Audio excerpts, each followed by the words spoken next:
할렐루야. 성도 여러분 잘 지내셨습니까? 우리 일부 예배 오신 모든 성도님들을 주님의 이름으로 진심으로 축복하고 환영합니다. 성도 여러분, 저는 예수 그리스도를 믿고 난 후에 제일 좋았던 게 있습니다. 제일 좋았던 것은 예수님께서 우리 편이 된다라는 그 말씀이 제일 좋았습니다. 사실 제가 좀 이제 학창 시절에 소심하고 소극적이었던 저에게 혼자 있는 시간은 참 많은 시간들을 할애할 수밖에 없었습니다. 근데 그 시간 가운데서 주님께서 나와 함께 계시다는 것은 저에게 충분한 위로가 되었습니다. 예수님은 제 편이십니다. 사실 이제 그게 너무 강해지다 보니까 일어나는 이제 오해가 예수님이 내 편이신데 나만의 편이 되길 원하는 그런 마음들이 생겼던 적이 있습니다. 주님께서 나를 중심으로 일해 주시기를 날마다 기도하고 소망했던 시간들이 있었지요. 사실 그 생각이 깨어지게 된 것은 신대원 시험을 준비하면서였습니다. 신대원 시험을 준비하면서 저희 어머니께서 가뜩이나 공부를 잘 못하는 저에게 안타까운 눈으로 바라보시면서 기도라도 열심히 해라. 기도를 열심히 하면 주님께서 네 기도를 들어주실지도 모르지 라고 이야기를 하셨어요. 자, 그래서 기도를 열심히 했습니다. 기도를 열심히 하다가 한순간 이제 이게 뭔가라는 생각을 한 적이 있어요. 왜냐하면 신대원에 오시는 분들은 다 예수님을 믿는 자들인데 예수님을 믿는 사람들은 다 똑같이 기도할 거란 말이죠. 모두가 시험에 합격하게 해달라고 기도를 할 겁니다. 그렇다면 예수님께서는 또 주님께서는 이 기도를 들어주실 때 제 생각대로라면 다들 나 중심적으로 내 편이 되기를 원해 주신다면 사실 오류가 생깁니다. 아니면 신대원 그 정원 숫자가 갑자기 지원하는 사람만큼 많아지거나 뭐 이런 수밖에 없지요. 사실 우리가 어느 순간부터 예수님께서 내 편이라는 그런 생각을 사실 결과론적으로 생각하는 오류에 빠지게 됩니다. 그 결과론적이라는 것이 눈에 보이는 현상과 상황들을 보고 예수님께서 나를 정말 사랑하는지를 우리가 평가하는 거죠. 우리가 절실히 기도하는 그 기도 제목이 이루어지면 주님께서 우리를 사랑하시는 거고, 우리의 일이 잘 이루어지지 않고 우리에게 실망과 좌절이 있고 슬픔이 있을 때는 주님께서 우리를 바라봐 주시지 않는 것 같습니다. 사실 예수님께서는 이 기도를 하시면서 구하는 자에게 구하는 대로 주신다, 찾는 자에게 찾게 하신다 하셨는데, 그런 마음으로 우리가 기도하고 소망하는데도 사실 우리의 길이 잘 열리지 않을 때 주님께서 정말 내 편이신가 의심스러울 때가 있지요. 뭔가 잘못된 것 같습니다. 하지만 그럼에도 불구하고 우리가 이 일들에 대해서 복귀하지 않은 이유는 불안함 때문이겠지요. 정말 주님께서 나를 사랑하시지 않는다면, 주님께서 정말 나를 이끌어 주시지 않는다면 어떡하나라는 마음들이 우리에게 있을 것입니다. 하지만 우리가 교회를 다니면서도 우리의 삶을 통하여서 여전히 남아있는 고통의 문제, 슬픔의 문제들을 우리는 예수님께서 정말 내 편이신가에 대한 문제와 함께 생각했을 때 이 문제를 해결하기 위해서는 우리에게 빠져진 무엇인가를 채워 넣어야 할 것입니다. 오늘 말씀 그 내용에 대한 내용으로 우리 성도님들과 함께 나누고자 합니다. 예수님께서 오늘 말씀을 통하여서 거라사인의 땅에 당도하셨습니다. 거라사인의 땅은 데가볼리 지역에 있는 한 지역을 지칭합니다. 사실 이 데가볼리 지역은 갈릴리에서 가장 헬라 문화가 번성하였던 곳입니다. 성도 여러분, 헬라 문화라고 하면 좀 어렵지만 이제 그리스 문화라고 생각하시면 좀 이해하기 쉬우시겠죠. 자, 그리스 문화의 대표적인 세 가지가 있습니다. 이 세 가지가 뭘까요? 우리가 그리스라고 생각하면 떠오르는 것들이 있죠. 첫 번째는 거대한 신전입니다. 그 신전을 볼 때마다 우리가 그리스라는 느낌이 있죠. 또 하나는 고대 그리스 철학이 유명합니다. 세 번째는 무엇이 유명할까요? 그리스 신화가 유명합니다. 이 세 가지의 유명한 것들을 보았을 때 우리는 그리스 문화, 헬라 문화의 특징을 우리는 알아차릴 수가 있습니다. 첫 번째, 이 신전은 어떠한 의미를 가지고 있을까요? 그들이 얼마나 대단한 사람인지를 드러내는 역할을 합니다. 거대한 신전을 하여서 그리스의 문화가 얼마나 융성되었고 그들이 얼마나 이것들을 감당할 수 있는 문화의 자신감을 갖고 있는지에 대해서 우리는 알게 되지요. 또 그리스 철학은 무엇을 생각하게 되나요? 최초로 사람이 신이 아니라 사람에게 포커스를 맞춰서 고민하고 답을 내려고 했던 노력으로 이어졌다는 것은 우리가 알 수 있습니다. 그들의 관심이 더 이상 다른 곳에 있는 것이 아니라 우리 자신에게 관심을 기울이기 시작했다는 거지요. 마지막 세 번째는 무엇을 의미할까요? 그리스 신화는 그 신화 속에 있는 모습들에 있는 신들의 모습을 통해서 누구를 투영하고 있습니까? 바로 사람들을 투영하고 있습니다. 그들은 사람의 형태를 하고 있으며 사람처럼 질투하기도 하고 사람처럼 범죄를 저지르기도 하는 그런 모습을 통하여서 인간의 욕망을 드러내는 신의 모습을 알게 합니다. 이 세 가지의 대표적인 것들을 통하여서 공통점을 찾아볼 수 있습니다. 그 공통점은 무엇일까요? 철저히 사람 중심에 맞춰진 그들의 삶을 바라보게 됩니다. 그만큼 그들은 자신들이 중요한 사람들이었습니다. 자신의 기쁨이 중요하고요. 자신의 쾌락이 중요하였습니다.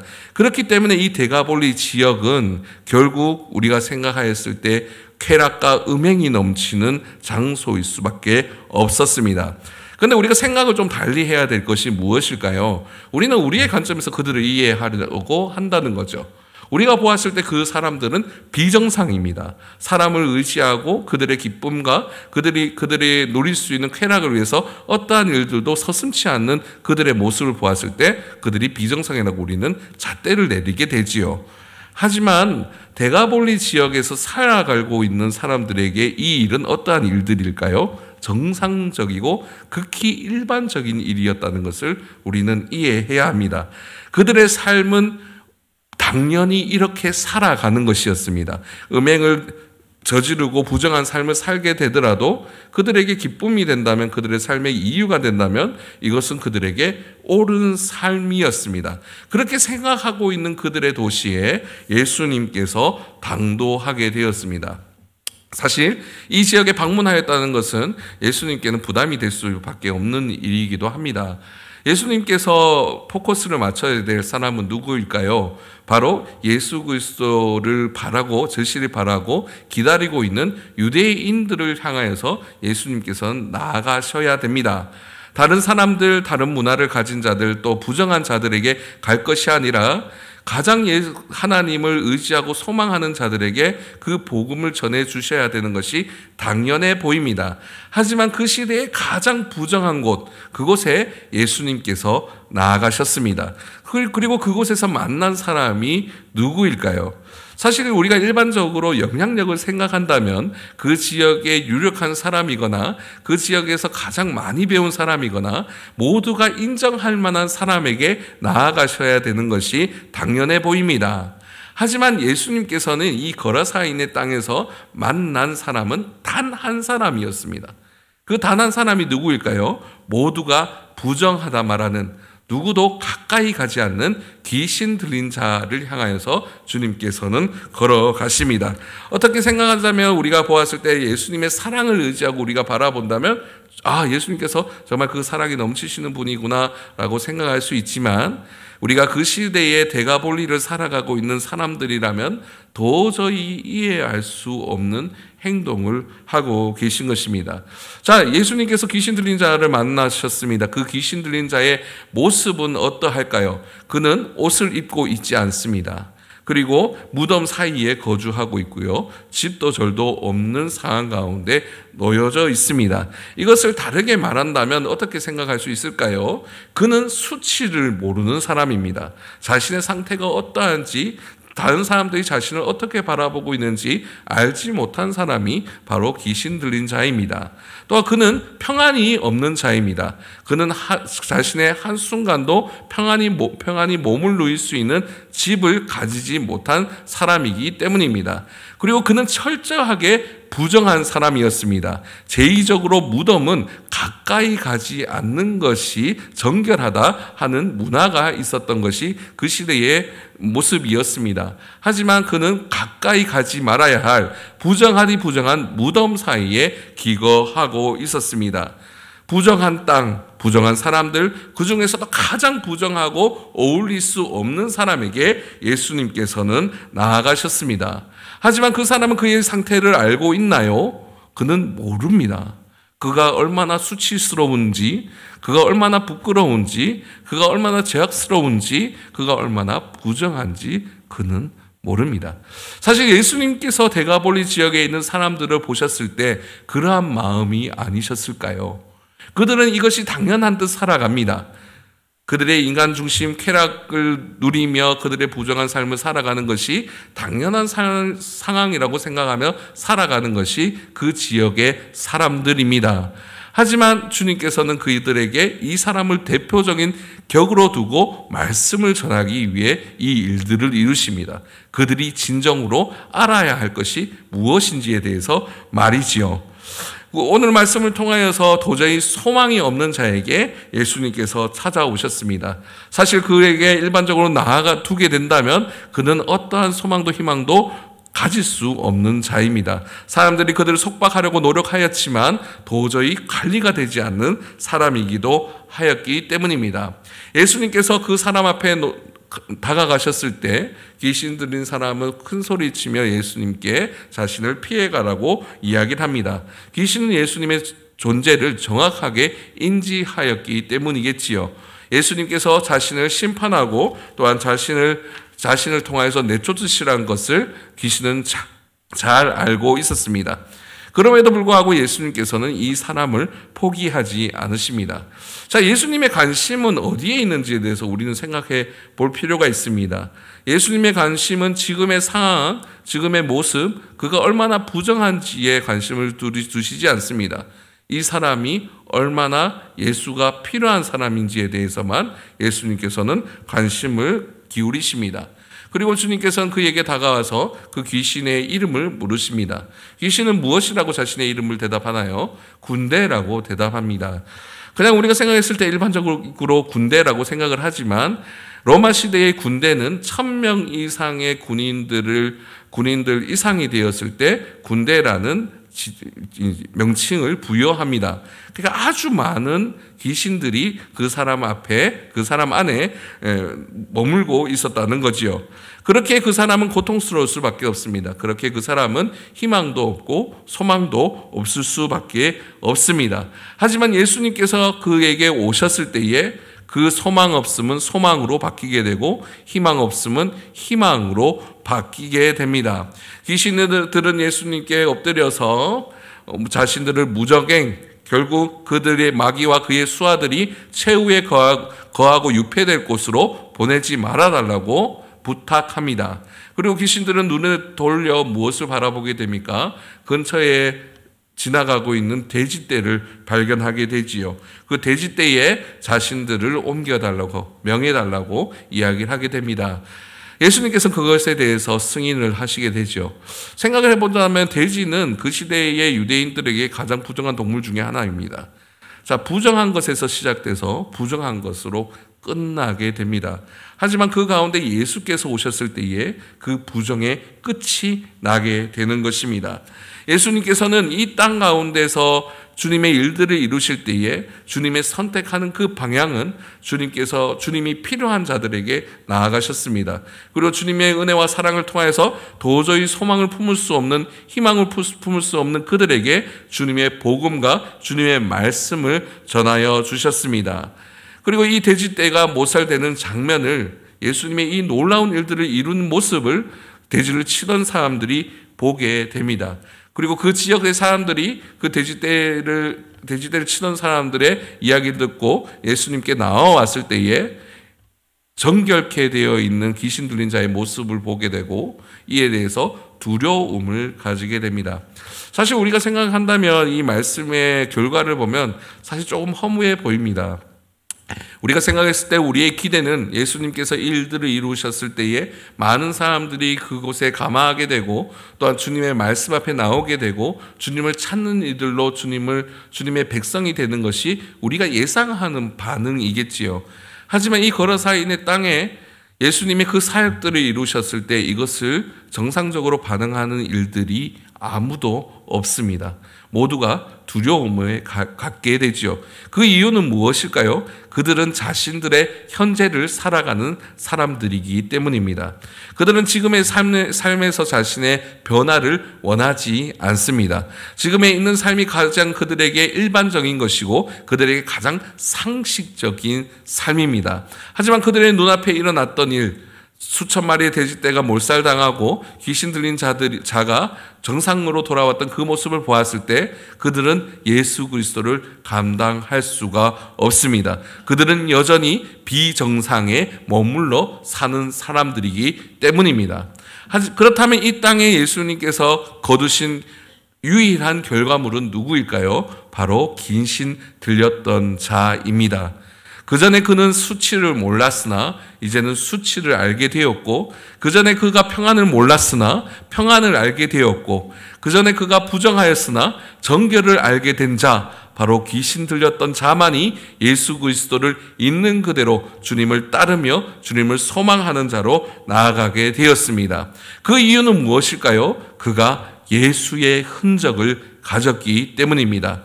그 누구도 몰라도 그 자신에게 임하셨던 예수님을 그는 부정할 수 없습니다. 도저히 희망 없고 소망 없었던 그의 삶에 주님께서 오셨을 때에 극적으로 반전된 그의 인생을 보았을 때 그는 예수님을 소망하며 의지할 수밖에 없었던 것입니다.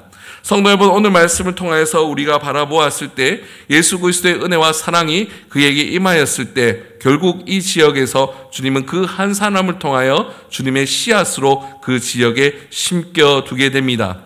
그 사람의 결과가 어떻게 되었는지 모릅니다. 그 사람이 외쳤던 예수 그리스도의 살아계심을 얼마나 많은 사람들이 반응했는지도 나오지 않습니다. 하지만 중요한 것은 예수님께서는 예수님의 한 씨앗을 아무도 없는 비정상을 살아가고 있는 사람들 가운데 정상의 씨앗을 심겨 두셨다는 것입니다.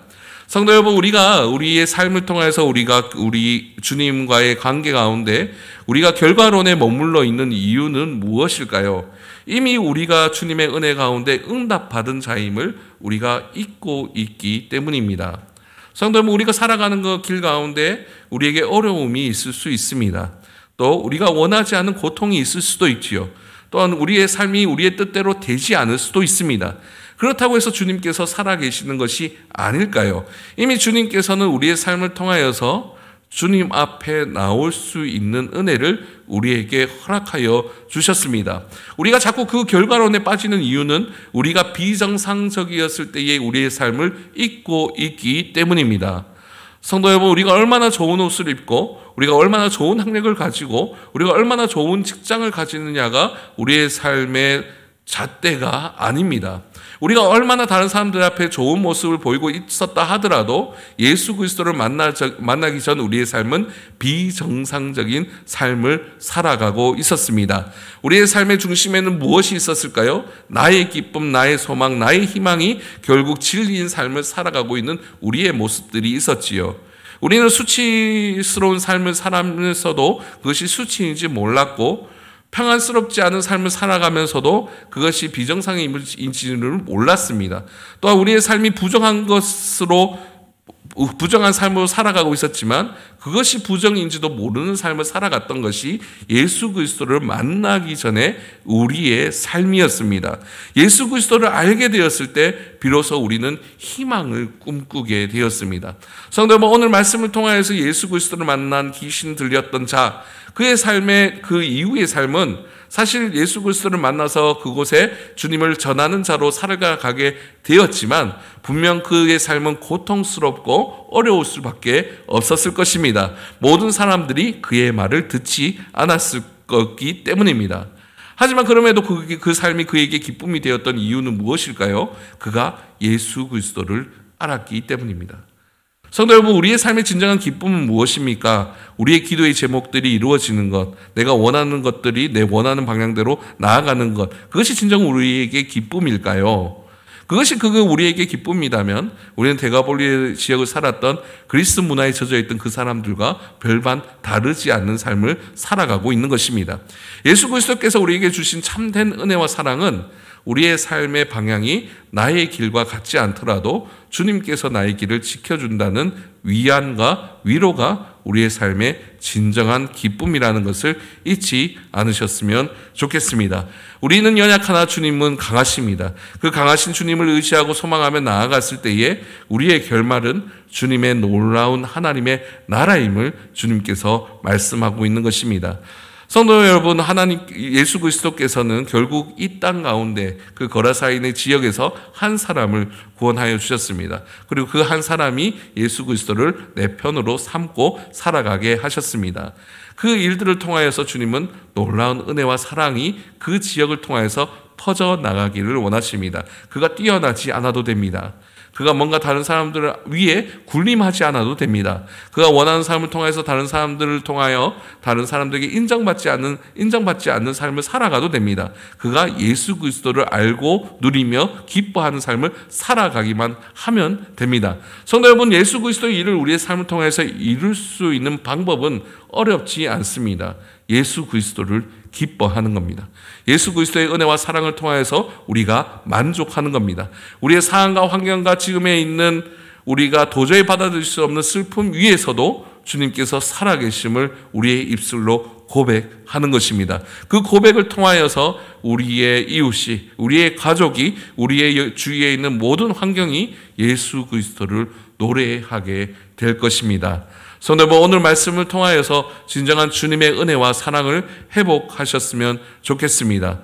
우리의 마음 가운데 주님께 드리는 그 기도가 뭔가 정체되어 있다면, 우리의 삶을 통해서 주님께서 나를 응답하시지 않는 것 같다면, 주님께서 나를 통하여서 주님께 길을 열어주시지 않는 것 같다면 오늘 말씀을 기억하셨으면 좋겠습니다. 우리는 수치에서 벗어난 자입니다. 부정에서 벗어난 자입니다. 예수 그리스도의 그 보혈이 우리를 변화시키셨습니다. 그 사랑과 은혜로 살아가시는 우리 모든 성도들 되시기를 주님의 이름으로 소망합니다. 아멘.